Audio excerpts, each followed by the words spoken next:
Hey, this is Ryan, and you're watching Secret Chord. I am totally psyched because this is the first of many interviews I will be doing with musicians who have accomplished great things, and there's a lot we can learn from their musical journeys. I want to try to find out what makes them tick, why do they play music, how do they think about music, and how do they get from point A to point B. Now, my first guest is a legend of the Minneapolis music scene, Brynn Arens. He's probably best known as the frontman of the band Flipp, but he's also written songs for bands like Cheap Trick and Aerosmith. He's really done quite a lot of amazing things in his career. So we had an excellent hangout. So I encourage you, grab a cup of coffee or some tea, kick back, relax, hang out with us, and see what you can take away from this discussion. I think there's going to be a lot of good stuff here. And stay tuned for more exciting interviews like this. So hit the subscribe button, hit the bell for notifications. All right, let's enjoy.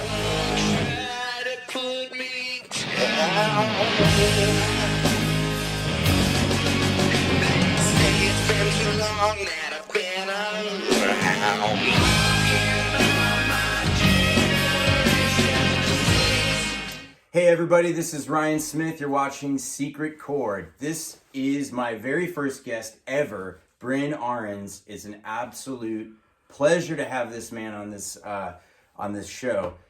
He is a legend of rock and roll. He is one of the most important figures of our music scene in Minnesota. So wow. He's been, hey. Thank you, Ryan. I've admired you for a long time. I'm sure we can change that here in this conversation. Well, we'll try, right? We'll do what we can. But a lot of people watching this are interested in having a career in music, or they do, and Brynn has certainly had a very varied and excellent career. And we were going to talk about this. He's been a band leader, a frontman, a producer, a songwriter, a session guitar player. What hasn't he done? I've swept the floors, I've made the coffee, I've ordered the pizza, I've driven from here to there, I've pushed the bus out of the ditch, I've lived on macaroni and cheese for about 5 years straight. All the good rock and roll things.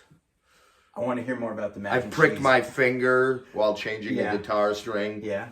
Don't you hate that? Literally, my least favorite thing to do is change guitar strings. That and trying to carry a guitar through a passageway with two doors, where one opens this way, then you got to walk a little bit, and the other door opens that way. Trying to get a case through there. So be wary of that one. All right, we'll be aware of that situation for sure.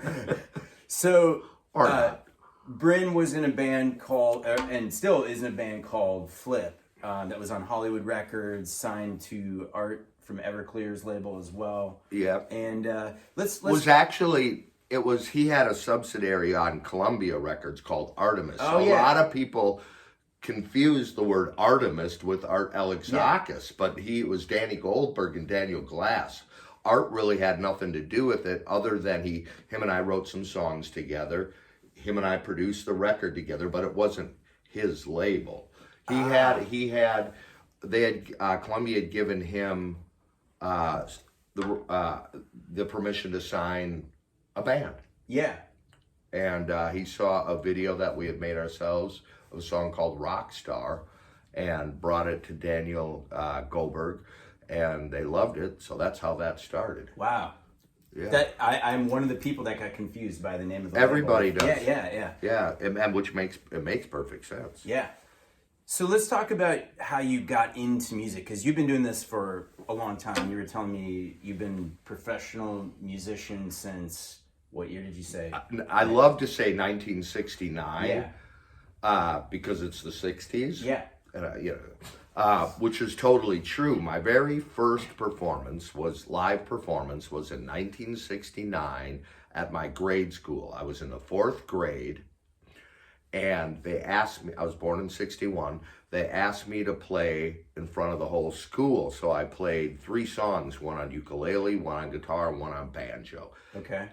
Dead Skunk in the Middle of the Road by Jim Stafford, which I thought was really edgy at that time, because at the middle he says, "Come on, stink." And I just thought, oh, that's so intense. Yeah. Now, these were all brand new songs at this time. Leaving on a Jet Plane. Sure. And A Boy Named Sue. And Wow. I couldn't tell you, and I played the three, one on banjo, one on ukulele, and one on acoustic guitar. Wow. And I wish I could remember which I played on which, but I don't. And the other thing is I don't think I've ever played banjo since. And I don't know if it was banjo tuning, like if I was playing open G, or if it was like in guitar tuning and I was playing guitar chords, because at that time, you think about those songs, it was all cowboy chords. Yeah, right. I wasn't like playing bar chords or anything. It was just all, and maybe even the one finger version where you learn how to play a C with one finger, a G with one finger. So it was all G, C, D, absolutely. A, F. Pretty much the same ones we use today, and really the only ones that matter ultimately. Yeah, exactly. If you can't do it with those chords, right, then you can't do it. When early band you were in was Funhouse. Yes. And really legendary band from this part of the world here. So tell us about that band. How did it start? What did you guys do? Well, it started out as a band called Obsession in 1981, which was, by all intent and purpose, a cover band. Okay. Which eventually turned into the first all-original. They called us heavy metal, but calling us heavy metal at that time would be like calling Aerosmith a heavy metal band, or the New York Dolls a heavy metal band, which is what we kind of geared ourselves towards, that thing. But that being said, we were playing Iron Maiden covers. Before it was the Paul Di'Anno Iron Maiden, so like Rothschild. Yeah. We were doing High and Dry songs off Def Leppard's first two albums, which was all that was out at the time. UFO songs, Aerosmith songs, things like that. And the tag heavy metal started to get pushed on us, and it was right around, not pushed on us, but on the poster it would say the Blazing Masters of Heavy Metal Obsession. And it was mostly covers. I probably had 4 of my own songs in there. And I'm trying to think this through. So at that time, I had already started writing songs. I was so much more into that, and the rest of the guys in the band were like, we should do so hair metal came into being. Here's what happened. Hair metal came into being, and I wanted no part of it. Right. I didn't like Rat. I didn't like Warrant. I didn't like any of the Winger. They're actually great musicians. Sure. Kip Winger, super nice guy. First job I ever had when I moved to New York City was moving Kip Winger's new furniture into his apartment in New York City. With his, if you've ever seen the movie, is it called Rock Hard? Walk Hard. Walk Hard, yeah. And he was there with his 13-year-old girlfriend. And my first job was to move his furniture into his apartment. He's a true talent. So these guys were like, well, we should learn the song Round and Round by Rat. And I'm just like, oh, really? You guys, I'm far more interested in writing songs like Def Leppard and Rat do, as opposed to playing the songs that they're writing. So slowly but surely, I was able to convince the guys of this, and we were the first band to play all original material. Yeah. And at that time, you would play 2 or 3 sets. You'd play 3 50-minute sets with a 15-minute break in between. Well, I said, why don't we get a front act? Because we're filling clubs, selling out clubs. I'll bet they'll do it for free, just for the exposure. New young bands, sure enough. Well, that takes care of the first set. Yeah. Don't need a break there. I said, instead of taking a break in between, let's play for 2 hours straight, and let's play all our own material. And slowly but surely, we started weeding out the come on, feel the noise, and let it rock, let it roll, and turned into an all-original band. Well, we were still being labeled as a heavy metal band. I didn't like it, and I thought the only way to get away from it was to change the name of the band, change the look, and started listening really heavy into like Tom Petty, started listening, then going backwards, really listening heavy to Bob Dylan, the Byrds. There was a band out of, I think, out of Wisconsin called the Bodines. Oh, yeah. You might remember that. We're doing really, really well here. So we kind of geared ourselves towards that. During that time period, we picked up a manager out of New York City from our friend Buzzy Lynyrd named Herb Gart, who managed Bob Dylan, Dusty Springfield, Peter Tork, all the first run guys of Saturday Night Live, comedians. Bill Cosby before the downfall. Right. All that stuff. So he very much supported the idea of us writing music. Wow. He then brought a handful of my first demos to Mick Ronson in Woodstock, New York. The manager lived in Woodstock, New York. We were still here in Minneapolis, and Mick loved it. Wow. Mick Ronson loved it. So he came in, and we became the first band to ever record at Paisley Park Studios with Mick Ronson producing. I'll bet you were hoping incredible. For a shorter answer, but after doing this so long, the answers are really long, and I don't even know if I remember everything, but it comes back to me as I'm talking. You want to hear a great story? I do. Okay. We're at Paisley Park again. I repeat, we were the very first band to ever record there. And we're in the little cafeteria area having a cup of coffee. Myself, Herb Gart, the manager, Mick Ronson. Prince walks in and wants to see how everything's going since we're the first band. Yeah. And it's fucking Mick Ronson. Yeah. Right? Effing Mick Ronson. And he comes in and he shakes Mick's hand out and asks, how's it going? And I'm just standing there kind of nervous. And Mick's like, going fucking great, man. You need to meet this guy right here, Brynn Arens, best natural guitar player I've ever met in my life. And of course I'm like, okay, I feel like a total schmuck. So I shake his hand, and this is Herb Gart, their manager. Yeah. And my manager was a 400-pound, gray hair, huge beard guy, and he's standing there like this. And Prince goes, nice to meet you. Herb goes, you don't know me? And he goes, no, should I? He goes, under a cherry moon. I'm the guy who bought it. As though it had only sold one copy and that Prince should know who bought it since it only sold one copy. That's how dark this guy's humor was. And so I'm like, I digress. I like even further go, oh God, I'm so doomed, Herb, you son of a bitch. And I go walking back to the control room, Studio B, and I hear Mick Ronson's Cuban Heels behind me. And I go into the control room and I turn around to Mick and I said, we're out of here, right? That's it, we're done. And Mick had to leave because he goes, Brynn, that was the funniest fucking thing I've ever seen in my whole life. He followed me into the control room because he couldn't hold back his laughing. I was going into the control room because I thought Herb just blew the whole thing. That's my Prince story. Wow. That's one of them. That's an amazing story. That's incredible. Under a cherry moon. You don't know me? I'm the guy who bought it.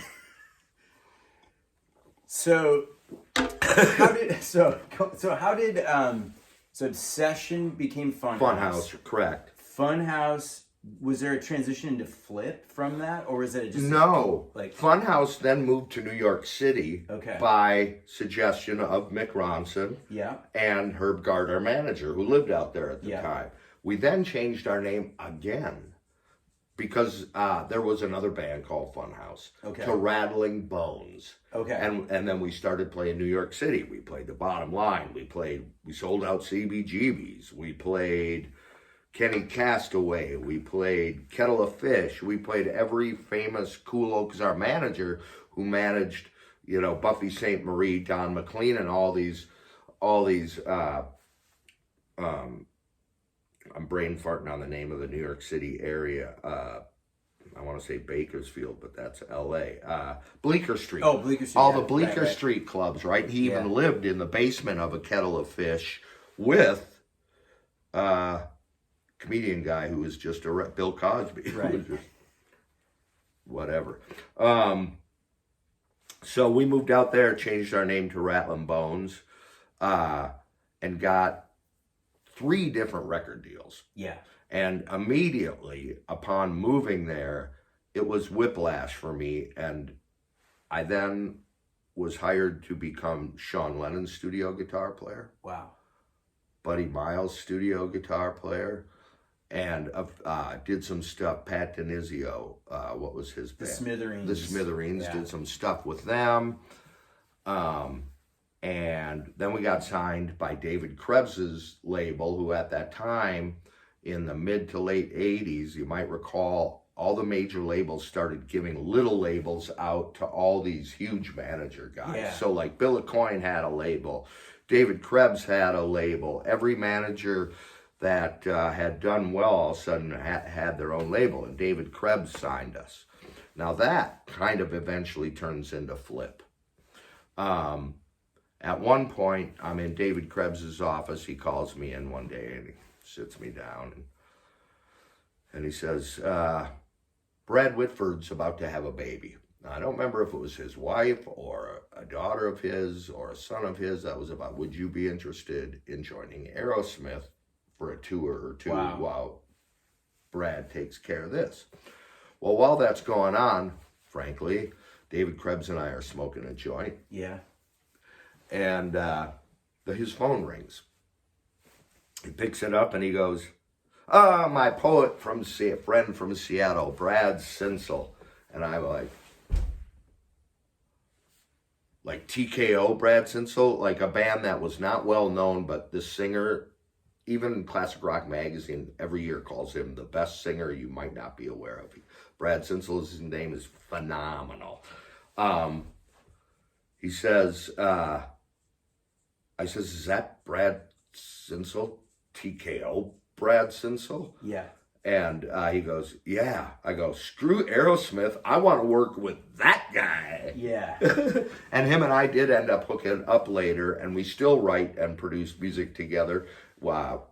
And Mike McCready from Pearl Jam often joins in on the thing, because TKO was a Seattle band, and so Mike McCready, the Pearl Jam guys, all those guys were in the front row at TKO shows going boom, boom, boom. So they're all super. Chris Cornell, if you listen, go investigate Brad Sinsel, because you'll see a lot of where Chris Cornell got what he got. And he got it from Brad Sinsel, which isn't to knock Chris Cornell. Believe you me, that can't be done.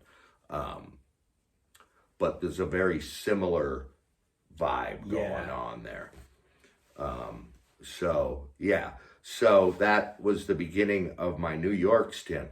During that time, we were playing all these clubs. Record labels were coming out and asking me to quit Rattlin' Bones. I was asked to join, like I said, Aerosmith, the first incarnation of the New York Dolls reunion, and Dave Matthews, if you can believe it. Wow. That's. But here's why. I'm a showboat. This jacket, I think, speaks for itself. It's fairly self-explanatory. Ace Frehley said it best when he said, I think this outfit is self-explanatory. Yeah, I've seen that. That's so great. That's so great. Freaking peed my pants laughing when I saw that. Got a piece of pipe on backstage. Yeah, tell me about it. Yeah. The Dave Matthews thing, they were being slammed for not having any show whatsoever and being a showboat guy. Yeah. They wanted me in there. Mm-hmm. You might remember the Steve Miller Band. Used to have kind of a tambourine player / lead singer guy that used to run around and get the crowd going. Right. I've got a feeling that what Peter Robinson wanted me to do with the Dave Matthews Band was something along those lines with a guitar on. Yeah. And the ironic thing is about 2 weeks after I was asked to join the Dave Matthews Band and turned it down, they got arrested for dumping their tour buses' sewage on a bridge. And I think that was their attempt to get bad boy press. Wow. But I kind of I'm like, well, I turned down the band, and then 2 weeks later they do this thing. Was this like a premeditated, we got to do something. They got to rough up their image. They got to rough up. That's, sounds really arrogant to me to think that, but at the same time, no, it makes sense. Ryan, we know how it works. I mean, it's so feasible and possible that was it's the very, case. very possible. So during that time, I was Peter Robinson worked for RCA Records with Dave Matthews, but there was another band on that label called Kick Tracy. If you remember that band, the guy still writes songs with phenomenal singer Stephen Shareau. Excuse me. He had a band called Kick Tracy. They had dropped the band and exercised their option on the lead singer Stephen, who's just a star. So him and he's actually from White Bear Lake, Minnesota. Wow. So to record the demos, we came back here so he could hang with his parents, I could hang with my parents and shit like that. Nice. Yeah. One of the songs we did, and I'm guessing we wrote and recorded 20 songs together. One of them that went unfinished was a cover of My Generation by The Who. Oh, yeah. And I recorded it like I was way into the band Sonic Youth at this time, and the noise and the melody that you can get out of noise and feedback. And I think Thurston Moore is just a genius that way. And so I was like, God, what if you took a really fast song, classic song like My Generation, and what would it sound like if Sonic Youth did it? Yeah. So I tracked it. We never ended up putting a vocal on it. Well, a good friend of mine, John Jovanovich, who owned a lighting company in town, called me, said, Brynn, do you have anything we could videotape so I could set up all my lights, like do a pseudo music video? And blah, blah, blah. I said, okay. Now, I never even sang backup vocals and probably should have never still be singing. My joke is this. I'm not the worst singer in the world, but one of these days, Vince Neil and Bret Michaels are going to die. That's pretty good. So we did this thing called My Generation. I bring it back to New York with me, and I play it for Peter Robinson and his draw. He's like, Brynn, this is the best homemade video I've ever literally seen in my whole life. And we just did a few takes. I duct taped the peak hole from a door to the lens of the camera, which created the wide angle. Yeah. And we put the camera, which was an old school camera with the door that went, and you put the VHS tape inside it, close it, and hit record. Now, if you ever watch the video, you'll notice Cherry Forever, the bass player, by the way, and we're still together. Nice. He's freaking awesome. If you ever watch a video, he pulls out of the very first frame because he had to hit record. Oh, yeah. All right. So he pulls out, he hits record and then pulls out really slow, and then I came in. Wow. And I show it to my friends, the New York Dolls, and they love it too. And at that time in New York City, Rattlin' Bones is doing shows with Ace Frehley on the Just for Fun tour. We're doing a Boston, Philadelphia, a bunch of places up and down the East Coast. Bill Baker, his guitar tech, goes, I know a guy at MTV who will color correct this for you. And I literally, to put the audio on it, CDs were fairly new at this time. So I had 2 VCRs and a CD player with the demo on it that I had done on an 8-track Tascam, half-inch Tascam. Oh, yeah. It wasn't quarter-inch, it was half-inch. Yeah, half-inch Kilo Bale, The one that Lenny Kravitz, he collects them now, from what I understand. So I literally had to hit play on one deck, or hit record quick on one deck, hit play on the other VCR deck, and then play on the CD player all day long while doing bong hits to try to get them to match up. And I finally did. Well, he said, he could do a little bit better job of that, I think, for you, Brynn. And Fred, okay. I brought him the thing, and he did it. And my hair is green and all standing up and shit. And it's a great video, and I gotta say, if I may, just please, eating the root? No, not at all. I just want to say though that one thing that's super cool about that video is it's so minimalistic, but your personality is what it makes it so interesting. So I've seen that video many times, and I watch it. I'm like, this is engaging, and it just. Oh, thank you. But yeah, I mean that's a a testament to the there's no frontman. edits. Right. It's just you keep it interesting from just the way like you're blowing the smoke into the camera and We're just the winging lines. it. Yeah. Don't you find, Ryan, that a lot of your best stuff comes out when you feel like you got nothing to lose? Yeah. When you have absolutely no game plan, no preconceived notions, and you're just doing it on the fly. Yeah. Right? Just like a vacation. Vacations are funner when you just like go, let's turn left here. Yeah, totally. So it's that kind of deal. So I bring it into MTV one day, and the color correction guy's just like, God, this is really something. This video is really, and I'm just kind of embarrassed, and like, now I've been just hearing it from everybody. You got to do something with it. You got to do something. Well, I come out of the editing room, which is in the basement of the Viacom building on Broadway, and I have the newly color corrected video, just on a VHS tape, in my hand. And I do a couple puffs off a joint. I'm coming out of there. And I go by 57th Street and the Viacom, 57th Broadway. Right there's the Viacom building. In front of the Viacom building, there was a sign with the little white letters on it that they put in there, who works there, what they do. And I see Vicky Augill, program director, MTV. And then I see a tourist group just going into the building, about 20 of them. Okay. And I don't know why. I said, fuck it. I acclimate myself into this tourist group. I saw Vicky Augill, 21st floor, MTV program director. They all get in the elevator. I get in the elevator with them. I push 21. Say, fuck it, I'm sneaking this thing in. Go up to the 21st floor. I get out. And I remember it was a really empty office. I come out of the elevator, which emptied out right into the receptionist's area. I'm holding this videotape. She goes, can I help you?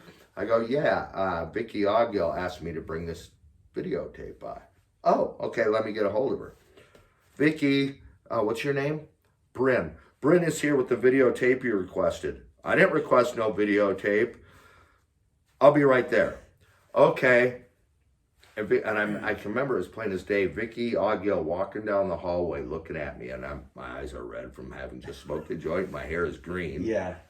And she's looking at me, and she's going, and I look at her and go, I snuck in. I said, my friend David Krebs, and I name dropped.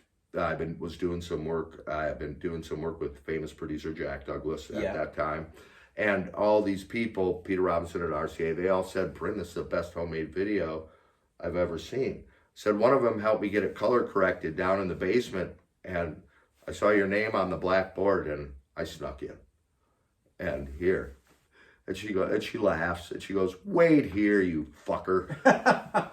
So I wait. She literally took it into her office, watched it, came out and had me sign a release form and played it on 120 minutes that night. And my phone exploded.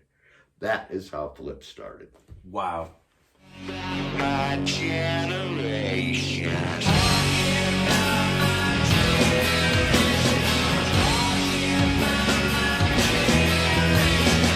That is like the classic story of going through the back door, or, a lot of people say that when you find some kind of major success, you have to do it by going through like back channels or doing, like going in a non-traditional approach. Like you didn't hire a lawyer to present it to them, and you literally found an opportunity. I guess. That's just kind of floated into it. And I think you're totally right, Ryan, because I recently watched a David Geffen autobiography. And he started out in the mailroom, and how he started learning how to do everything was opening everybody's mail and then resealing it closed.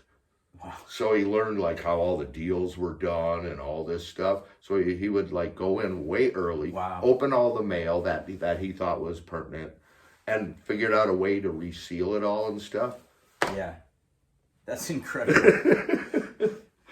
But that video made a huge splash. Like that, everybody was talking about it. It was Thank you. Yeah. So, Yeah, it ended up being the number 2 that year, number 2 independent video in the U.S. and number 1 independent video in Mexico and Canada that wow.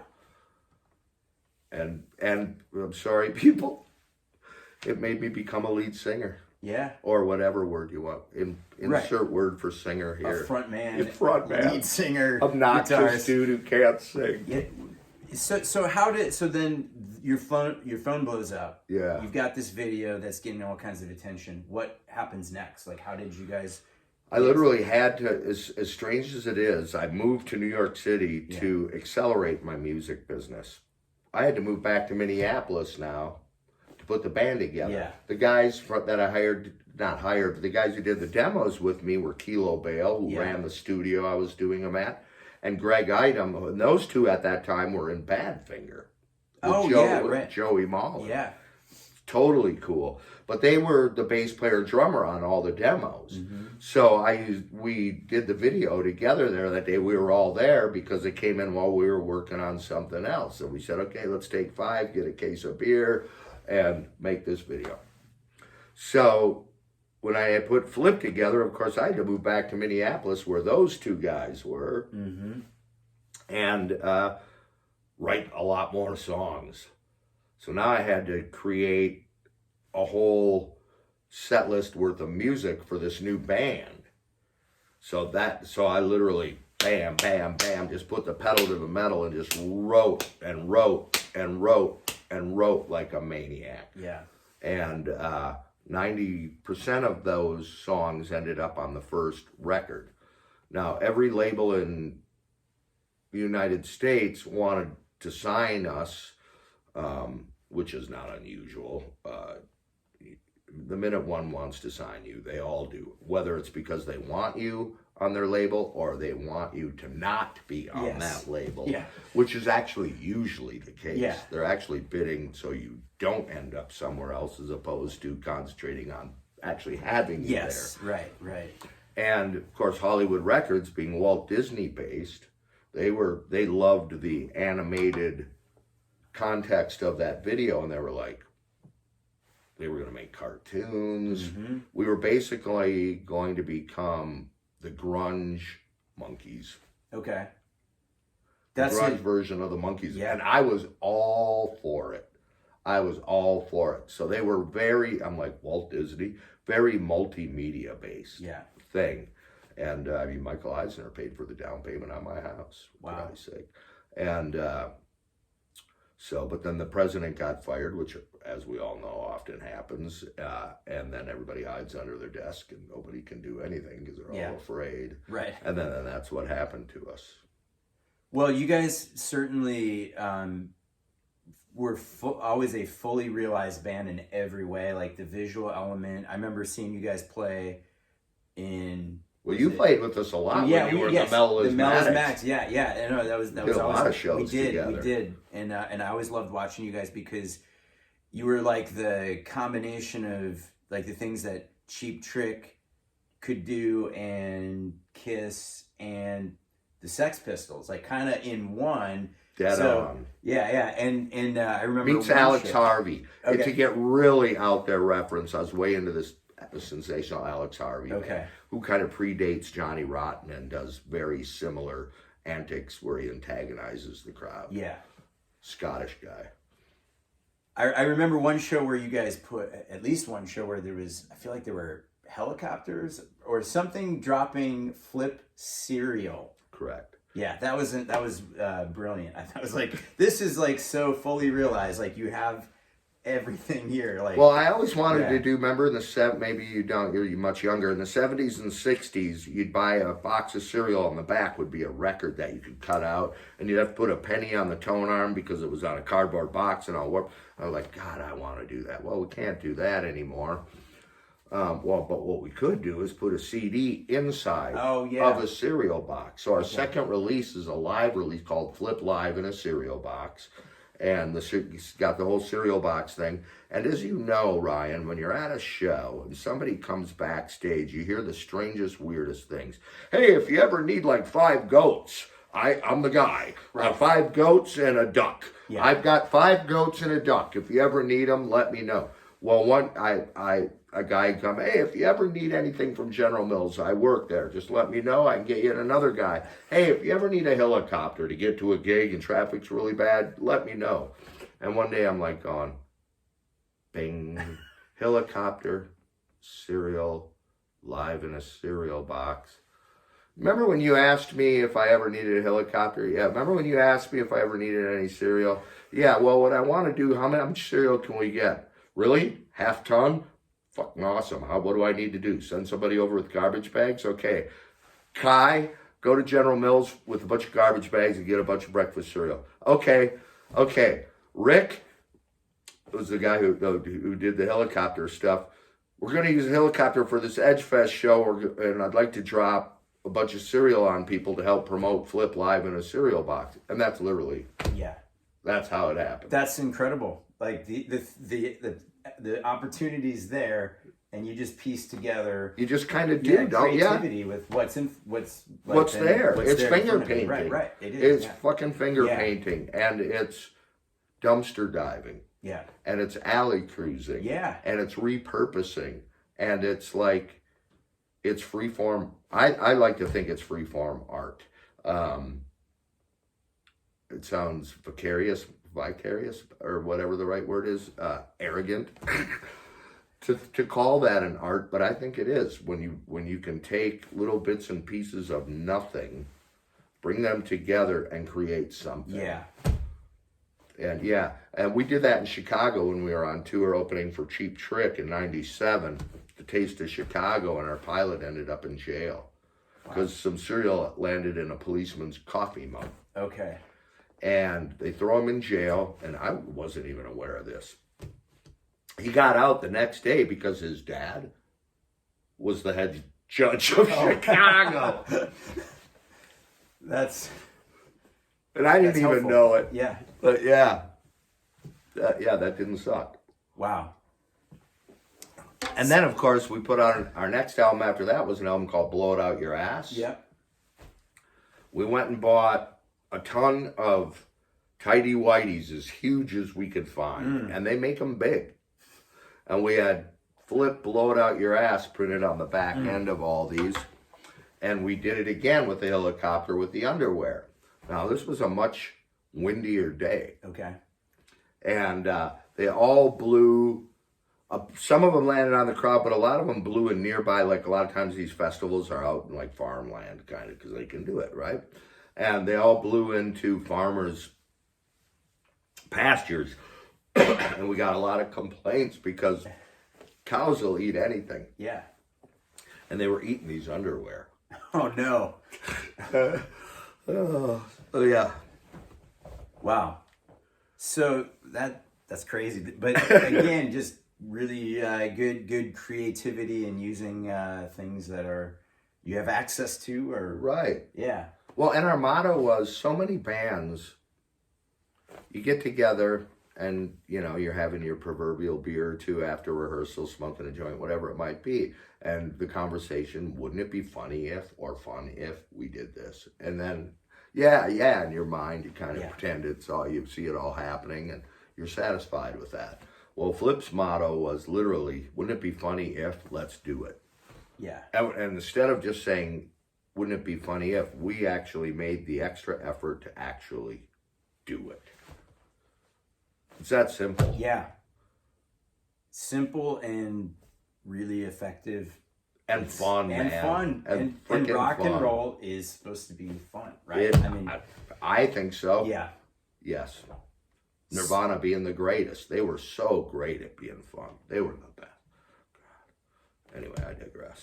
Yes. Well, can we talk about Brynn, the songwriter? Because you've written songs for Aerosmith, Cheap Trick, the F-Ups, who else? Alice Cooper, Lynyrd Skynyrd, Patty Austin, the Grammy-winning jazz singer, sang a song that I wrote called Over My Shoulder on the Lincoln Memorial Steps on Martin Luther King Day. That's a crown. That moves me. I feel like that's really substantial. Yeah. Pretty cool shit. Plus, it's out of my wheelhouse. It's Patty Austin, a jazz singer, for crying out loud. Like Whitney Houston, Mariah Carey's hero. That's who all they were, all emulating Patty Austin. So it's a song about mentoring, which she was very into, and I was contacted. So songwriting is really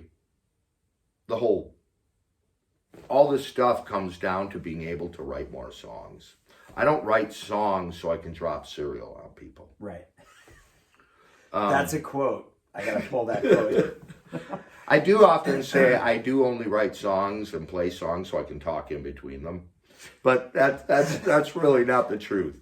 It all comes, Ryan, when you write a song, once again, it's taking elements out of thin air and putting them together and creating something that didn't exist X amount of time before you did that. It all evolves around the song. When you hear songwriters saying, it's all about the song, it's true. It is all about the song. Selling the song isn't all about the song, and getting a song on the radio. If Poison has taught us anything, there's a reason they don't call it the talent industry. Yeah. It's not necessarily the number one reason why it gets airplay or doesn't get airplay, but without it, there is nothing. So it might not be the reason it gets airplay, that's business. But without the song, that business can't take place. So it really is, it's all about the song. So how did you go from writing your own songs and to writing for Aerosmith, Cheap Trick, all these amazing managers? Like I said, so Aerosmith, I was managed by David Krebs. Yeah. I ended up being managed by all my heroes, all my hero bands, as a youngster, they're managers. And it wasn't like I'm going to seek these guys out. It just kind of happened. Bill Aucoin, Kiss's manager, I worked with him for 10 years, 12 years, maybe even more. He gifted me the Rocksteady Records company. Yeah. David Krebs managed Aerosmith all through the 70s. Julian Raymond, who worked at Hollywood Records and then became the head of A&R at Capitol Records, is where I got the Fuck Up signed, which is an interesting story. And also recently, I just got a young artist that I discovered in a small town upstate New York called Tupper Lake named Brock Gagne. Julian is now the head of A&R at Big Machine Records, Taylor Swift's ex-label, Scott Bruschetta, the big lawsuit thing that went on and everything. So he has hired me. I'm going to Nashville the first weekend of February to do some stuff with a new upcoming young band. He calls on me to do what basically doesn't really exist anymore in the record industry, artist development. Yeah. So he likes to take me and hire me to help massage these bands, work with their logo, work from the feet to the head, to the sound, to the look, to the staging, simple little things like when the singer, don't fucking walk in front of them. Don't walk in front of them. And when the guitar player is playing a solo, don't fucking walk in front of them. Mm-hmm. Back up, draw invisible lines on the stage. I wouldn't call it choreographing. I would call it stage performance 101. Yeah. But I do a lot of that stuff. And Julian hired me to do Hillary Duff. He's the guy who signed the Fuck Ups in 10 minutes. I never even heard him before. I showed up at his office, just completely serendipitous situation. That just went awesome. So he hires me to do a lot of this. Big Machine Records, Lynyrd Skynyrd now operates with Big Machine Records. Cheap Trick, Julian has produced their last 5 albums. Also put us on tour with them. Yeah. So it's really important in the world of songwriting. If you're doing something with a particular person who's greatly connected to lots of other things, works with a lot of other artists, don't be a dick. Yeah. When you sign to a record label, the record label does not work for you. You work for them. Mm-hmm. So when they ask you to do something, fucking do it. And if you do that and you show up on time, you alleviate drama from a situation by simply not causing any And as you know, in rock and roll, there can be some very volatile situations. Oh, yeah. You don't plug yourself into that. As a matter of fact, if you can help diffuse those situations in a gentle fashion without being a know-it-all, but just, and usually it is just by not becoming part of that problem. Yeah. Those people will call on you. Yeah. When something comes up, and that's what happened. When we were making the first Flipp album with Julian Raymond, I was asked to join Guns N' Roses. Wow. Izzy Stradlin had just during that time. And Phil Caffel, the engineer, who was good friends with Mike Klink, the producer, said, I got the guy. And of course, you know, I'm in the studio with Walt Disney, and they're talking about doing cartoons and shit. So to be honest, I'm not really interested in joining Guns N' Roses. Yeah. And between you and the wall, Ryan, never a big fan of Axl's voice. Just not. I'm not a big fan of singers that go way up there. Okay. I'm just not, you know, I like bluesy singers, you know, Paul Rogers, Steven Tyler. Sure. That, you know, Dave Pirner, guys that, Paul Westerberg, guys that sing with soul. Yeah. No pun intended. Not acrobatic. It just doesn't do anything for me. As a courtesy, we sit down, and I think Tom is there kind of as a courteous too to Phil Caffel. As a courtesy to Phil Caffel, as Phil said, I got your guitar player, man. This guy's blah, blah, blah.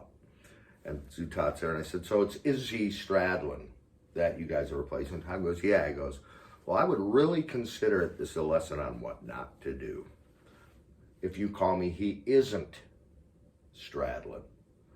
Because obviously he's been asking the question for his whole life. Is he? Yeah. Is he straddling? Is he straddling? We could answer that question. He isn't straddling. And Tom just like made a face like, dude, that's not even fucking funny. And left. Another brush with greatness. So lessons in what not to do when Tom Zutat comes to the studio to talk to you. Yeah. Good to know. Because that's probably going to happen to most. Yeah, that'll happen to everybody, Yeah, at some point. Yeah. Guns N' Roses will come calling. Yeah. So in your career as a session guitar player, to just kind of veer off here a little bit. So you mentioned for Sean Lennon. That was like right when you moved to New York? That was the coolest. Yeah. Because I got to spend time with Yoko. Oh my God. That's amazing. And she was freaking awesome. Yeah. She would throw the cocksucker word around. Son of a bitch. That guy's a cocksucking son of a bitch. And I would like look at her and go, that's Yoko. Cool. You know, who wants pizza? I'm going to order a bunch of pizzas. Brynn, anchovies? And I'm like, no, I can't do those slimy things. You know, they're so popular. Yeah. Everybody in New York, they're like... And Rob Stevens was producing those sessions, who happened to be, at that time, also producing Rattlin' Bones. Herb Gard had hooked him up on a spec deal to produce the Rattlin' Bones stuff for David Krebs, and he was also doing Sean Lennon's stuff. Wow. So that's how, Brynn, would you come in, and we got along great. And for one session, he goes, Brynn, do you have an amp? I said, no, I don't in my apartment. Well, I have one. I had one of those little belt clip Marshalls. Yeah. Oh, yeah, I have one of those too. Yeah. Bring that in. Okay. And that's what I tracked through. Wow. He like ran a line out of the headphone out of it into the console and like distorted it all messed up and stuff. And on one day, that's one of the stuff I did. He also was producing a Buddy Miles record at that time and had me come in and do guitar work for him there too. Yeah. Was that on Grand Royal Records? Is that I couldn't tell. Okay, yeah, I think because that was the Beastie Boys label. I think they signed Sean Lennon for at least a record. I don't know if maybe late 90s. Yeah, that would have been it probably. Or I mean early 90s, late 80s. Would have been late 80s, way early 90s, like maybe 91, 90. He was pretty freaking young. Oh yeah. Yeah. He would have been super. I was older than he was, but it is a really cool thing to have spent time with Yoko Ono, and have her be awesome. Yeah, that's an incredible experience. I mean, There's currency, kids and adults alike. Did I get paid for the session? Yes. But you know what? The money came. I paid rent and bought groceries, and the money went away. What didn't go away is knowing that I did it. I got to spend time with somebody like Yoko Ono and get along. Yeah. You know, is Brynn coming today? Rob would say, hey, Brynn, can you come again today? Yoko's literally asking for you. Wow. And that, I mean, makes my hair stand up. That kind of currency, I'm going to call that artistic, emotional currency, to me holds far greater value than money. Right. Which isn't to say I didn't get paid for the sessions, I did. But that currency to me is more valuable than the financial currency. Yeah. It never goes, it's an experience of I mean, for many people, that'd be like the experience of a lifetime. And you'll be able to, I don't know, live with that and take that experience with you for the rest of your life. That is it's correct. Incredible. Yeah. Yeah. Money can't buy that kind of No, thing. you can't buy that with all the money in the world. Yeah. Right. And you're getting paid to do it, which is, even. And I thought I was shitty. I thought I was the shit guitar player. Like we were talking earlier about Funhouse and Obsession and all that stuff. We had this young kid named Jeff Loven on guitar who I've never put my right hand on the guitar neck ever in my whole life. But he's like a technician and he's really fucking good at it. Doing all that stuff. He was asked to join Ozzy Osbourne at one point and he turned it down. I don't think he wanted to leave Minnesota after Randy Rhoads died. So I was always like the rhythm guitar player, showboat, Pete Townsend guy. I didn't even think, so I was always kind of like, yeah, I'm an okay guitar player. Mm-hmm. But when all this started happening, specifically the Mick Ronson thing, who like really boosted my self-confidence, did I realize I actually playing cowboy chords and having a sound, and no matter what guitar you pick up and what amp it's playing through, it never really sounds that different than the other guitar or the other amp you were playing through. That's telling you something. Yeah. And that's all I got. I have a sound in my hands. It wasn't manifested by me.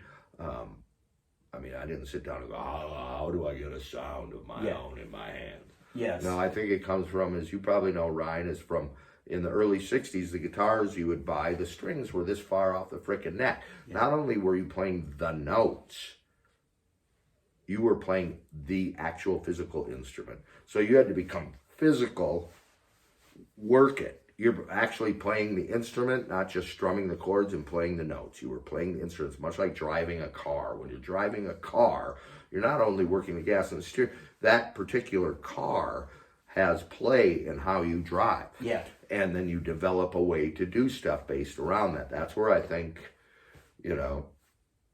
why we don't hear potentially as much individualism in the modern day world guitar player as we did in the heyday. Right. And I think it comes from wrestling with shitty guitars. Yeah. That's a really good insight because there's an old saying, adversity reveals genius, prosperity conceals it. And that's kind of like, I'm getting that vibe from that, Song lyric, write that down. That's brilliant. I've never actually heard that, but you're 100% correct. Yeah. And so like the challenges of things around you, that's kind of what makes you, rise to the occasion. Sneak into MTV, all that stupid shit, right? Oh, yeah, totally. Yeah. That's incredible. So you probably knew I was going to ask you, what advice do you have? People that want to either make a career in music or they want to play music because they love it. What would you tell anybody? Write every day, all day. I still probably write, and I'm sure you do too. You just had to delete videos from your phone. I must have 500 snippets of song snippets that just pop into my head and pick up a guitar and do it. The funny thing is very rarely do I go back to them. Yeah. When you're in a writing situation, usually the one that you're working on at the time or has come to you most recently is the one you're going to take into the studio. If, let's say you got a studio date the next day, it's going to be that one. Yeah. I'm not going to go backwards into my phone, even though I have them. So, like, for instance, I recently sent a song a couple weeks ago to Dolly Parton, or actually a couple months ago, when she was doing her rock album. Yeah. Right? And I share management. The guy I got signed to Big Machine Records, Brock Gagne, the country. I co-manage the band with Danny Nozell, who manages Dolly Parton. Yes. Yeah. So that's how you see this stuff happens. Yeah. But it only happens if you're not an asshole. So, yeah, I sent her some stuff, and where was I going with this? There was a point to it. Oh, and Danny informed me that still, Dolly's not looking for material. She writes 3 to 4 songs a day. Wow. Still, to this day. So that's really what it's about. And it's a hard thing to do, because before you start, there's nothing there. Again, you're taking shit out of thin air and putting them together and creating something that wasn't there before. And all the preconceived notions in the world are not going to make a song great. So you just do it, and then you catalog this stuff. And then when somebody says, hey, Lynyrd Skynyrd is looking for material, could you write something? And maybe instead of stopping and going, yeah, I could, I will, yeah, well, absolutely, I will. You go into your backlog and go, well, what do I have that sounds a little bit Lynyrd Skynyrd? Yeah. Right. And you use it that way. Yeah. So it's literally just to write, and don't be discouraged by an initial lack of return upon that writing. Catalog it, put it there, leave it there, and when the fish are biting, then bait your hook with that. Yeah. Minnesota fishing reference 101. I was in LA once in the early 80s and having a cigarette outside the Coconut Teaser. I remember it in LA, and this girl goes, where are you from? I'm sure she could hear my, oh yeah, there you sure, accent. And said, I'm from Minneapolis. Is that Minnesota? Said, yeah. She goes, are all the houses on stilts there? And I'm like, what do you mean? Wasn't there 10,000 lakes? All the houses must be on stilts. That's some good, solid reasoning there. I mean, it makes sense. And that's when I knew she was the girl for me. No, Yeah. I got nothing. Well, that's great. I'd love to have you do more with the songwriting, Yeah. so like maybe some master classes and some things. And I think there's tons people could learn from what you know and what you've done. Oh, that'd be, yeah. I would be so up. I love the idea of mentoring and helping encourage young songwriters. Because again, it really is, it's all about the song, man. Without that, none of the boats float. Right. None of them. It's the gas in every tank. Yeah. Yeah, absolutely. Well, and you do learn some real, I won't call them, sorry. No, it's all right. I'm touchy. And plus you're wearing velvet. Hey, I'm wearing velvet. He's wearing velvet. It's meant to be. And I am wearing polyester. If you might have noticed, he hasn't touched me at all. And let's see. It feels good. Actually, it feels real nice. Check 1, 2, stink check. Because I wear this stuff on. I wear this thing when I play live, and it might not necessarily be regularly cleaned. Where were we? Songwriting. I'm really into mentoring. And as you go along and you write songs, there are certain ways of going about things, like so many things in the world. Reverse engineering becomes vital. First of all, there's no rule that will stick in every application. But writing the lyrics first and then trying to apply those lyrics to a song, I have often found, and I think you will too, that it's very difficult to do. Because when you're writing poetry or a story, you need a lot of words and context in there to tell the story. Now, in the form of a song, you have other elements such as the music and everything else that help tell the story, and you don't want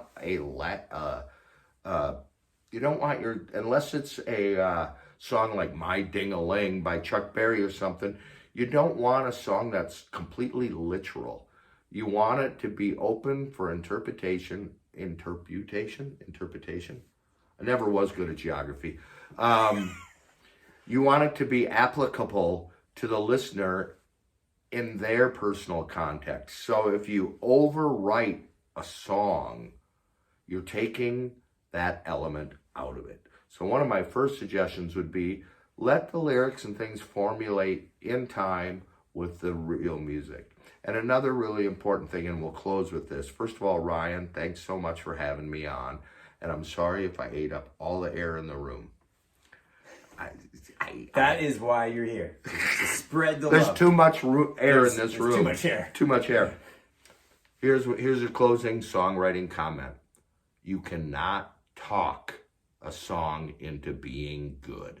You can talk about the song you're going to write until you're blue in the face, but until you write it, the song will tell you if it's good or not. You do not get to tell the song if it is good or not. And that's it. Thank you, Brynn. My pleasure. You're a treasure. That rhymes.